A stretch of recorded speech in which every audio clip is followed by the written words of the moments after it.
Good morning, everybody. Today is June 14th, and June 14th in America means it is Flag Day. And in this particular year of 2025, it is also the 250th anniversary of the United States military. And it is President Donald J. Trump's 79th birthday today. How about that? We're not going to talk about those today, though. We are going to talk about three words that seem to be coming to be and more in vogue as time goes on. We're going to talk about the word sedition, the word rebellion, and the next two words, civil disobedience. Why are we talking about those? Because, well, it's a subject that needs to be talked about, okay? This is the first in a broadcast deviant from the God's Grunts ministry. It's called Brother Mark's MAGAphone. That's MAGAphone, by the way. And I'm going to use this basically to get into cultural and political things here. It won't happen often, but when it does happen, there's a reason for it. And as always, there's going to be a tie to the church to it. So if you're watching me, please hit the like button if you like what I'm doing. Share it if you like. And if you want to direct message me about today's topic or anything else, you can find me on the platform you're listening on, whether it be Gab, Getter, Truth Social, MeWe, Facebook, X, and now even Parler. Yeah, I had a Parler. All righty. Okay, anything else we need to get into? No, let's get to it right now.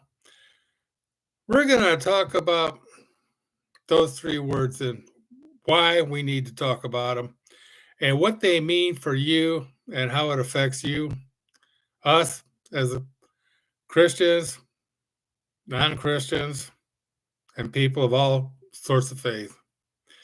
And I'm going to take a verse out of the Old Testament, the book of Isaiah, for those keeping score and writing these things down, chapter 59, verses 12 and 13. And I quote, "For our transgressions before you are many, our sins bear witness against us. Our transgressions are present to us, and our crimes we acknowledge. Transgressings and denying the Lord, turning back from following our God, planning fraud and treachery, uttering lying words and conceived from the heart." Unquote. The first word we're going to look at is called sedition. Why do we need to look at sedition? Well, if you read your New Testament, the crime that Jesus got nailed to the cross was for sedition. What is sedition? It is crimes against the state. You don't see anything like that happening now, do you? Okay, sedition is any action or speech designed to incite people to rebel against their lawful governing authorities. Sedition is usually the beginning of anarchy. There has long been a legal debate in America over what counts as seditious speech and what is covered by the First Amendment's guarantee of free speech. Let me give you an example here. It is against the law to yell fire in a crowded theater. It is against the law to openly admit you're going to kill somebody or cause them harm. That is not free speech, okay? Now, voicing against anything you have to say about the government is protected free speech until it becomes hostile. Okay, we are commanded in Scripture to obey our governing authorities, and you can read that in the book of Romans, chapter 13. Christians are to, quoting St. Paul, if possible, as far as it depends on you, live at peace with everybody. Romans chapter 12. It's a command that rules out sedition. To revolt or incite insurrection against the government disregards God's command. Of course, there are times when we must obey God rather than men. Case in point, the early Christians obeyed God to the point of getting beat up by the governing religious bodies at the time. You can read that in Acts chapter 5, by the way. When man's law contradicts God's law or oppresses the weak and the defenseless, we are required to do what's right. If you're keeping score, you can read that in Proverbs 24, Psalm 41, and Isaiah chapter 1. But outright rebellion against governing authorities is a last resort.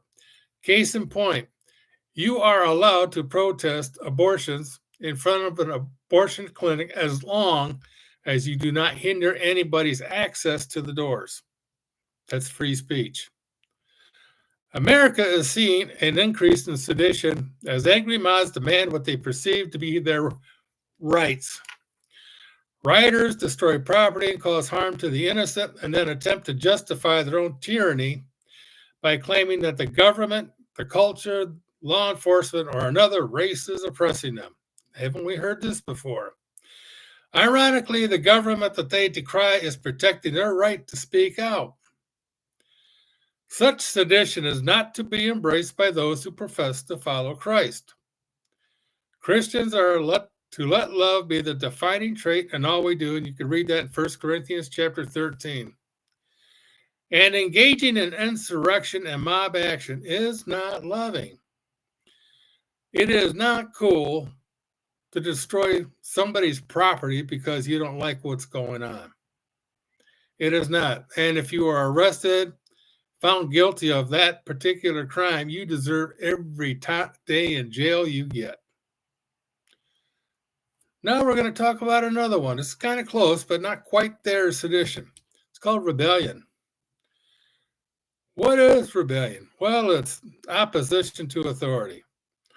Hey, look, I was a teenager and I was rebellious. Most teenagers are rebellious. Why? Because we think we've got a better way of doing things than our folks do. And most of us growing up find out they were right all along. Rebellion can be violent, as in an armed rebellion broke out in the city. But it can also remain unexpressed. Rebellion always begins in the heart. Rebellion against God's authority was humanity's first sin. Yes, in Genesis 3. 8, whatever that fruit was from the tree, that was a no-no. And it continues to be our downfall. Our sinful natures do not want to bow to the authority of another, even God. We want to be our own bosses. And that rebellion in the human heart is the root of all sin. Paul wrote that in chapter Romans, by the way. Every human heart has the seed of rebellion germinating within. We are rights fighters. When we believe that someone is not respecting our rights, we rebel. Learning to appeal to authority is one way to avoid rebellion and still find a resolution. Let me get it apart here. To a problem. Creative thinking is another way that we could channel our passion for change into productive avenues. The first rebellious creature of all time was Lucifer, otherwise known as the devil, Satan. Rebelled against God because he thought he could do a better job. And he's been resigned to this planet ever since and causing rebellion in just about everybody ever since. Okay? So rebellion is going against authority but not outwardly expressing it. Okay? Might mouth off, might not want to do something that we're supposed to do. But it's usually kept to ourselves. The last one is called civil disobedience.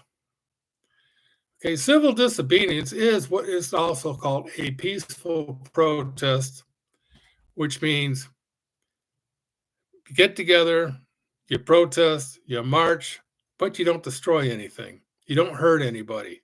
That's a civil disobedience. See, God created government to establish order, punish evil, and promote justice. You can see that in Genesis chapter 9, 1 Corinthians. We are to obey government in everything, including paying taxes, obeying rules and laws, and showing respect. If we do not, we are ultimately showing disrespect towards God, for he is the one who placed that government over us. There's a portion in the New Testament where the religious hypocrites at the time asked Jesus a trick question, and about paying taxes. And Jesus said, well, give me a coin. Let me show you something. See this coin? Whose inscription is on it? When they said, it's Caesar's, well, this is Caesar's. Give it to him. Everything else belongs to God. Fair enough. Civil disobedience is the intentional act of disobeying a civil law or authority because of the conviction that one has a higher responsibility. For a believer, those higher responsibilities are found in the Bible and nowhere else. The aim of Christian civil disobedience is to follow God despite the rule of an ungodly authority. When obeying man's law would put us in direct disobedience to a clear command of God, then and only then civil disobedience is warranted. Okay, let me explain something to you. Now, I was quite young and I grew up. I watched the civil rights marches in the mid-'60s. And those people put on their Sunday best, seriously, suits, ties, summer in the South. Believe me, it's brutal down there. And they marched peacefully. They marched peacefully into these states where segregation was not only practiced and legal, but it could also be deadly if you were caught on the wrong side of the tracks. But these folks marched. They took everything, including getting sprayed with water hoses, getting beat up by the Klan, and arrested by a racist sheriff and police department. But members of the early church provide us with a defining example. God told his children to worship him and him alone. So they quite properly refused mandates to worship the Roman emperor. God told the church to preach the gospel. So they defied orders to keep quiet about Jesus. However, on issues where God was silent, they fell back on the admonition to obey ruling authorities. The early Christians didn't resist imprisonment or abuse or even death. They didn't place personal safety well above the state law, and they didn't disrespect government officials, even those who seemed bent on violating their rights. It is easier to submit to a governing authorities when we have the proper perspective of who we are.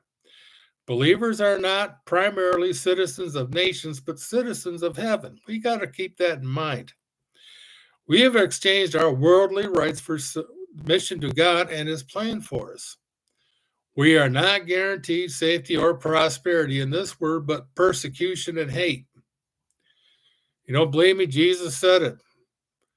The only reason they hate you is because they hate me even more. And believe me, our hope is not in man-made laws, however inspired by the biblical principle they may be. Our hope is Jesus and salvation that was truly life. Now, knowing who we are, we propose to do good works within the context of divinely sanctioned authorities within God's ordained system of civil government. This means we do what we can in accordance with the law and what we must do outside of it. We must do simple. Love God and worship him alone, love others and spread the gospel. The basic command. Whether or not civil disobedience is necessary depends on the civil authority and the freedom it affords citizens. Balancing civil disobedience and godly submission is a powerful witness for the gospel.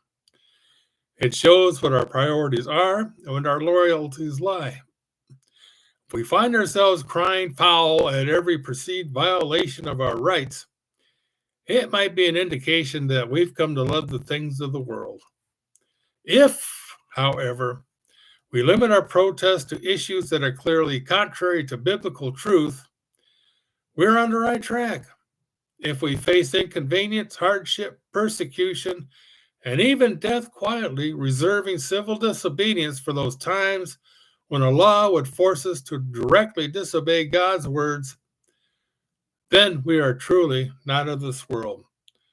Hey, look, we need to pray for all those people that were thrown in jail worldwide for praying in front of abortion clinics singing hymns in front of abortion clinics, or even just thinking about it, as in the case of the British Isles of Condit. To wrap all this up, civil disobedience is the only peaceful protest that does not lead to violence. Anything else from open rebellion and sedition leads to violence and insurrection. Destruction of property gains nothing but disdain from the sideline watchers. Anyone participating in rebellion and insurrection deserves the prison time they earned, and yes, I do mean every bit of that. All right? It's like this, folks. You don't have to like all the laws that are on the books. I don't, but you know what? I follow them. Because A, I don't like paying taxes, but I pay them because I like to see what my government's going to do with that money. And if I don't like it, I'm going to voice my opinion. I have absolutely disdain for abortions. Will I protest in front of a clinic? Well, if the opportunity arises and I can do it, I will do it. And if they want to haul me off to jail, well, they can feed me too. So anyway, it's like this. Civil disobedience is choosing the protest you feel is worthy of your attention to work out your relationship with God. You know which laws violate God's natural laws, because all natural law is God's law. It's as simple as that. So I'm just going to wrap this up. I felt it was time we went ahead and did this because just because many of you get your news on the mainstream network channels, and believe me, they don't always tell the truth. In fact, they rarely do it now these days. So anyway, when they show something, it's a peaceful protest and a building's burning down, come on, let's think a little bit on that. Hey, look, man, today is Flag Day for the United States of America. It is also the United States military's 250th birthday. It is also our 45th and 47th president's 79th birthday, Donald J. Trump. We wish everybody a very peaceful weekend. Y'all have yourself a good one. Be blessed. Keep your eyes peeled because things are happening.